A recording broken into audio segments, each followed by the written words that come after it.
Hi hello నమస్తే, welcome to BRK money control. నేను మీ విజయ్. ఈరోజు మనతో పాటు ఉన్నారు AMFI certified mutual fund distributor Bonigala Salman గారు ఉన్నారు. ఆయనతో మాట్లాడి మరికొన్ని విషయాలు తెలుసుకుందాం. సార్ నమస్తే. నమస్తే అండి. ఎలా ఉన్నారు సార్? బాగున్నానండి.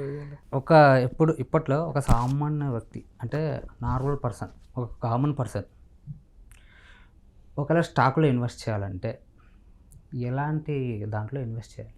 మనం ఏం చెప్తున్నామంటే, ఒక మధ్యతరగతి వ్యక్తి రైట్, ధనవంతుడు అవ్వాలంటే ఎలా ఇన్వెస్ట్మెంట్ మార్గాలు ఏమిటి? అంతే. స్టాక్ మార్కెట్లో ట్రేడింగ్ అని ఉంటుంది. ట్రేడింగ్ చేయొద్దు. ఓకే, అర్థం తెలుసుకోండి. ట్రేడింగ్ అంటే ఏంటంటే, ఈరోజు కొని ఈరోజు కొన్ని స్టాక్స్ కొంటారు, ఈరోజు సాయంత్రానికి అమ్ముతారు. దాన్ని ఇంట్రాడే ట్రేడింగ్ అంటారు. ఈరోజు ఉదయం ఫస్ట్ మీ దగ్గర స్టాక్స్ లేకపోయినా అమ్ముతారు, సాయంత్రానికి కొంటారు.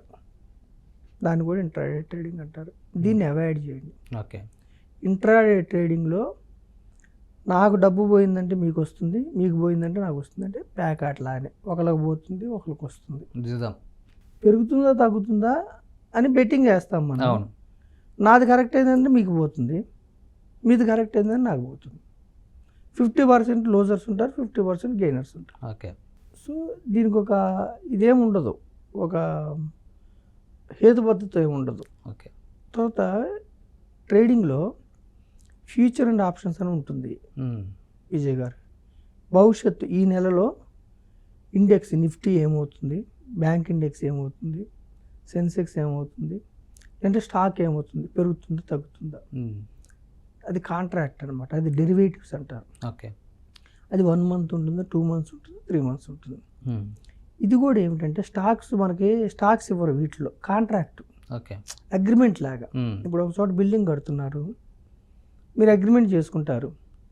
తర్వాత ఏమిటి, మీకు లాభం వస్తుందంటే డబ్బులు కట్టి తీసుకుంటారు, నష్టం వస్తుందంటే అగ్రిమెంట్ చేసుకుంటే వదిలించుకుంటారు. అంతే. అట్లా ఆప్షన్స్లో కాంట్రాక్ట్స్, డెరివేటివ్స్ అంటారు. ఇవేంటంటే వస్తే ఎక్కువ వస్తాయి, పోతే ఇప్పుడు ₹1 బెట్టింగ్ వేస్తే వస్తే ₹4-5 వచ్చే అవకాశం ఉంటుంది, పోతే రూపాయి పోతుంది. ఇక్కడ ట్రేడింగ్లో ఏం చేస్తారంటే విజయ్ గారు, పోయేది రూపాయి కదా, వస్తే ₹5 వస్తాయి కదా అనుకొని చాలామంది ఆ రూపాయి పోగొట్టుకుంటారు. అంటే దీంట్లో ఒకటి సార్, ఇప్పుడు ఏదైతే పోయేది ₹1 అన్నారో, సో అంటే విత్ నాలెడ్జ్ లేకుండా దీంట్లో రావడం ఎంతవరకు? అసలు ఎంత నాలెడ్జ్ ఉన్నా కానీ ఫ్యూచర్ అండ్ ఆప్షన్స్ మన బ్రెయిన్కి అందవు. ఓకే. ఓకే. ఫ్యూచర్ అండ్ ఆప్షన్స్లో భవిష్యత్తు, ఇది ప్రిడిక్షన్, ఇది బెట్టింగ్. ఇది 50 ట్రేడ్లు మీరు సక్సెస్ అయ్యి 51వ ట్రేడ్లో ఫెయిల్ అయితే మొత్తం పోతాయి, మొత్తం స్మాష్. ఫస్ట్ ఏం చేస్తారు, అందరు కొద్దితోనే స్టార్ట్ చేస్తారు, 1,00,000తో స్టార్ట్ చేస్తారు. ఒక 10 వచ్చినాయి అనుకోండి, 5-10 మొత్తం పెడుతూ ఉంటారు. 1,00,000 వచ్చినాయి అనుకోండి, ఒక ట్రేడ్లో 1,00,000 మొత్తం పోయే అవకాశం ఉంది. ఒక్కోసారి వాళ్ళు ఏమనుకుంటారంటే, స్టాప్ లాస్ పెట్టుకున్నాము, నష్టం నివారించుకుంటున్నాము, ఆ స్టాప్ లాస్ కంటే కిందకి వెళ్ళదు కదా, పోదు కదా అనుకుంటారు. స్టాప్ లాస్ పెడితే కూడా ఒక్కోసారి హై వాలటిలిటీ ఉంటుంది మార్కెట్లో, విపరీతమైన జంపు, విపరీతమైన ఫాలు. ఆ టైంలో స్టాప్ లాస్ని బీట్ చేసి మరీ డబ్బులు పోతాయి. ఓకే. అంటే మనకి హై ఉన్నప్పుడు మాత్రం మనం ఇన్వెస్ట్ చేసినా కూడా, ఇప్పుడు మనం ఏం చేస్తాం విజయ్ గారు, ఒక నీళ్ళు వస్తున్నాయి, మనం అడ్డుకట్టేస్తాం. వరద బీభత్సం వచ్చింది అనుకోండి, అడ్డుకట్ట ఏమైంది, కొట్టుకుపోద్ది కదా. ఆ విధంగా ఫ్యూచర్ అండ్ ఆప్షన్స్లో మనం ఎంత స్టాప్ లాస్ పెట్టుకుంటే కూడా పెద్ద వాలటిలిటీ, అంటే ఒకటే రోజులు విపరీతంగా పెరిగినప్పుడు లేదా ఒకటే రోజు విపరీతంగా తగ్గినప్పుడు మొత్తం డబ్బులు ఎరోడ్ అవుతాయి. సో స్టాక్ మార్కెట్లో ట్రేడింగ్ చేస్తే సామాన్యమైన ప్రజలకు డబ్బులు నష్టపోతాయి, సెబీఏ చెప్తుంది. Okay sir. ఇప్పుడు ఇది చెప్పారు, అంటే సామాన్య వ్యక్తులు పెట్టొద్దని చెప్పారు. సో ఇప్పుడు దీన్ని ఒక జూదం అనుకోవచ్చా? నేను చెప్తున్నాను, ట్రేడింగ్ జూదమే, ట్రేడింగ్ స్పెక్యులేషన్ జూదమే. ఇది గ్యామ్లింగ్ కూడా అంటున్నారు, దీన్ని గ్యామ్లింగే. రైట్. అయితే కొంతమంది ఏమనుకుంటారంటే, మేము నాలెడ్జ్తో, అంటే ఏ స్టాక్ అయితే డిమాండ్ ఉందో మేము నాలెడ్జ్తో చేస్తున్నాము అది ఇది అనుకుంటారు. కానీ చాలా రిస్క్. అయితే మనం ఏం చెప్తున్నాం ప్రజలకి, డబ్బు సంపాదించుకోవటానికి స్టాక్ మార్కెట్ అనేది ఒక మార్గం, ఇన్వెస్ట్మెంట్, జస్ట్ ప్లాట్ఫామ్, మంచి మార్గం. ఓకే. ఆ మార్గంలో మీరు ట్రేడింగ్ని ఎన్నుకోవద్దు. రైట్. ఓకేనా. ఇప్పుడు కత్తి ఉంది, కత్తి మంచికి వాడుకోవచ్చు, చెడుకి వాడుకోవచ్చు. రైట్, అంతే. ఓకేనండి. ప్రతి వస్తువు భూమి మీద మంచికి వాడుకోవచ్చు, చెడుకి వాడుకోవచ్చు. మనం ఏం చెప్తున్నాం, స్టాక్ మార్కెట్ అంటే స్టాక్స్ అమ్మే మార్కెట్, కంపెనీలో ఓనర్షిప్ తీసుకునే మార్కెట్. రైట్. ఇప్పుడు ఎస్బీఐ బ్యాంక్ ఉందండి. ఎస్బీఐ బ్యాంక్లో మీరు ఓనర్ అవ్వాలంటే స్టాక్ మార్కెట్ ద్వారా అవ్వాలి. ఇంకా వేరే బ్యాంక్ వెళ్ళి మీరు డిపాజిట్ చేస్తే డిపాజిటర్ అవుతారు, ఓనర్ అవ్వరు. స్టాక్ మార్కెట్ని క్యాపిటల్ మార్కెట్స్ అంటారు, ఫైనాన్షియల్ మార్కెట్స్ అంటారు. మీరు మధ్యతరగతి ప్రజలు మనం ఏం చెప్తున్నాం అంటే, విజయ్ గారు, మీరు కంపెనీస్లో ఓనర్స్ అవ్వండి, పార్ట్ ఓనర్ అవ్వండి. కంపెనీలో మీరు పార్ట్ ఓనర్ అయితే ఎప్పుడు కూడా ఎంప్లాయీకి లిమిటెడ్ శాలరీ ఉంటుంది, ఓనర్కి లాభం వచ్చినా అన్లిమిటెడ్ వస్తుంది, నష్టం వచ్చినా అతను పెట్టిన అమౌంట్ అంతా పోతుంది. అయితే మనం అందుకే ఏం చెప్తున్నాము, ట్రేడింగ్ని అవాయిడ్ చేసి కంపెనీలో ఓనర్ అవ్వని అంటున్నాం. కంపెనీలో కూడా మనం ఏమంటున్నామంటే విజయ్ గారు, ఒక కంపెనీ ఓనర్ అయితే ఆ కంపెనీ లాభాలు వస్తే మీకు పెరిగితే, ఆ కంపెనీ నష్టపోతే పోతాయి. ఒక కంపెనీ ఓనర్ అవ్వద్దు, 4-5 కంపెనీస్ ఓనర్స్ అవ్వద్దు. 4-5 కంపెనీస్ కూడా పోయే అవకాశం ఉంది కదా, డెఫినెట్ ఉంటుంది. 50 కంపెనీస్ ఓనర్స్ అయ్యారనుకో, 50 కంపెనీలు దివాలా తీసే అవకాశం ఉందా? ఉండదు. 50 కంపెనీలు దివాలా తీసే అవకాశం ఉండదు. ఒక్కొక్కసారి ఉంటుంది. ఎప్పుడు ఉంటుంది? 2020 కోవిడ్ వచ్చింది, ప్రపంచం మొత్తం లాక్డౌన్ అని ఇంట్లో కూర్చున్నారు, ఎకానమీ డౌన్ అవుతుంది ఏ దేశంలో. అప్పుడు అన్ని కంపెనీస్ డౌన్ అవుతాయి, జీరోగా డౌన్ అవుతాయి. మనం ఇంట్లో ఉన్నా కానీ కన్జ్యూమర్ గూడ్స్ అయితే వాడుకున్నాం కదా, హాస్పిటల్స్ అయితే నడిచాయి కదా, బ్యాంకులు అయితే నడిచాయి కదా, కొన్ని ఎకానమిక్ కండిషన్స్ డౌన్ అవుతాయి. సో మనం ఏమంటున్నాము, 50 కంపెనీస్లో మీరు 100 రూపాయలు పెట్టినా పర్వాలేదు విజయ్ గారు, మధ్యతత్వాలు. కానీ ఒక కంపెనీ కాకుండా 50 కంపెనీల్లో ఓనర్ అవ్వండి. 50 కంపెనీలో ఓనర్ అయితే ఏమైందంటే 50 కంపెనీలు దివాలా తీయవు కదా. కోవిడ్ సందర్భంలో గ్లోబల్ క్రైసిస్ వచ్చినప్పుడు, లేదా ట్రంప్ వల్ల ఇష్యూస్ వచ్చినప్పుడు ఒక 6 నెలలు దివాలా తీయవు, నష్టం వస్తుంది, ఒక 10%, 20% నష్టం వస్తుంది, డౌన్ అనేది ఉంటుంది. వీటిలో ఏమంటారంటే సెంటిమెంట్స్ అంటారు. సెంటిమెంట్స్ ఎప్పుడు షార్ట్ పీరియడ్లో ఉంటాయి. మాన్సూన్స్, ఋతుపవనాలు సరిగ్గా రాలేదు, పంటలు పండలేదు, కరువు వచ్చింది, కొంతకాలం ఉంటుంది అంతే. ఏదో బాంబ్ బ్లాస్ట్లు అయింది దేశంలో, అల్లకల్లోలం అయింది, కొంతకాలం మార్కెట్ డౌన్ అయింది. టారిఫ్ వార్, ప్రపంచ దేశాల మధ్య ట్రంప్ అమెరికా పెద్దన్న టారిఫ్ వార్ నడుస్తుంది, ఎక్స్పోర్ట్స్ ఇంపోర్ట్స్ మీద సుంకాలు, కొంతకాలం ఉంటుంది. మరి దీర్ఘకాలంలో ఏంటి, ఎందుకు లాభాలు వస్తాయి?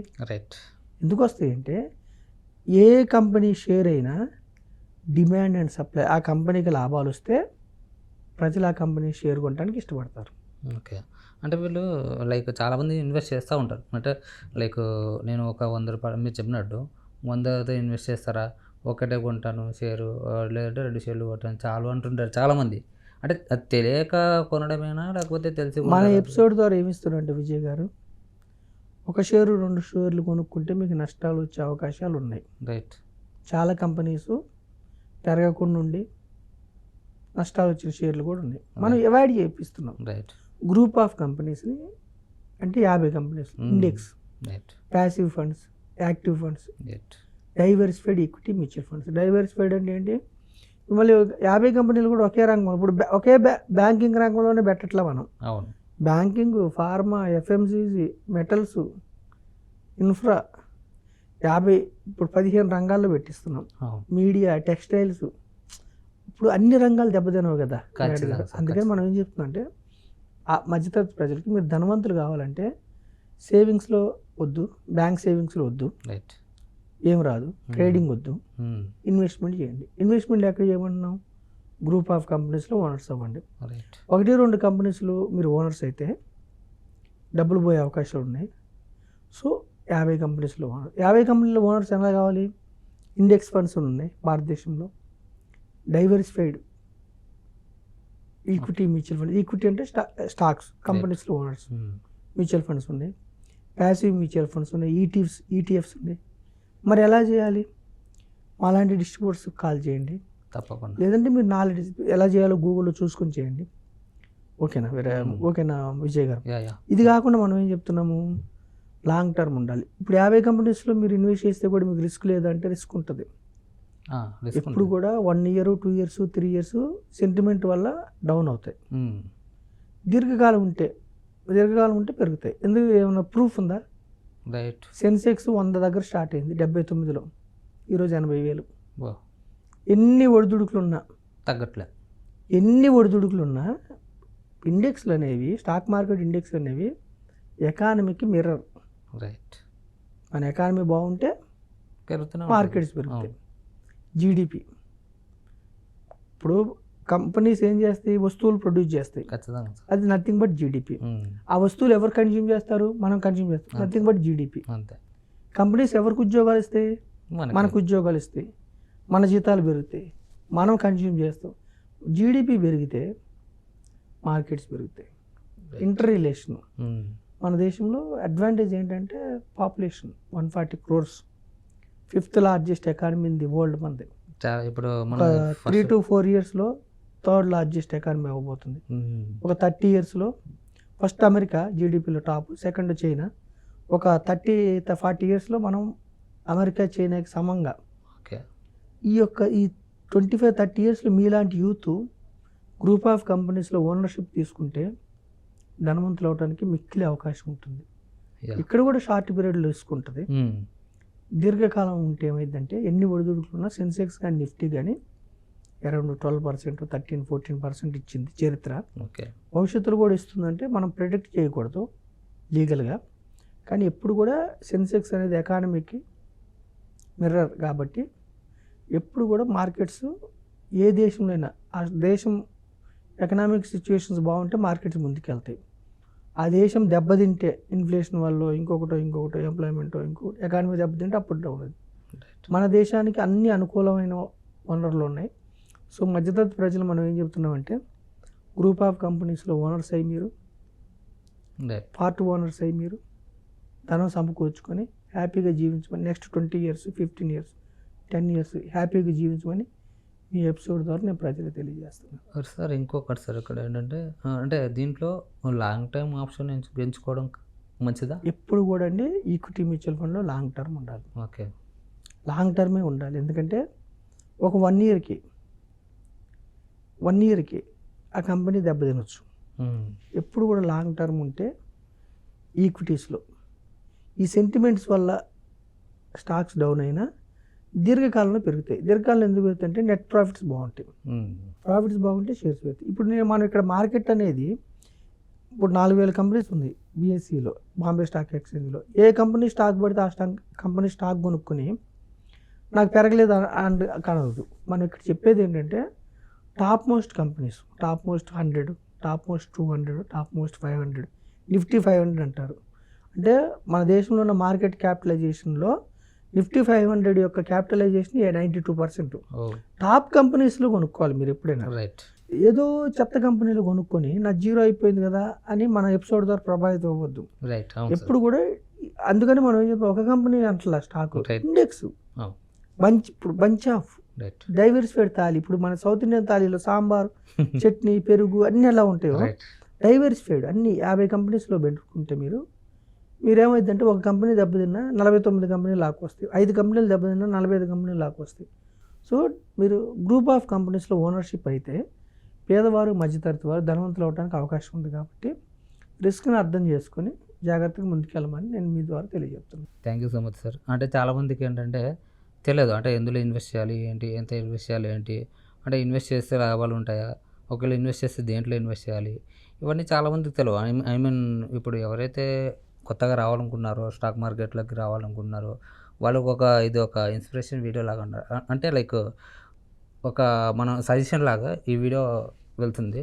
So thank you so much sir. అంటే లైక్ మీరు వచ్చి ఇక్కడ ఇంత మీ టైం కేటాయించి చెప్తున్నందుకు thank you so much. Thank you అండి విజయ్ గారు.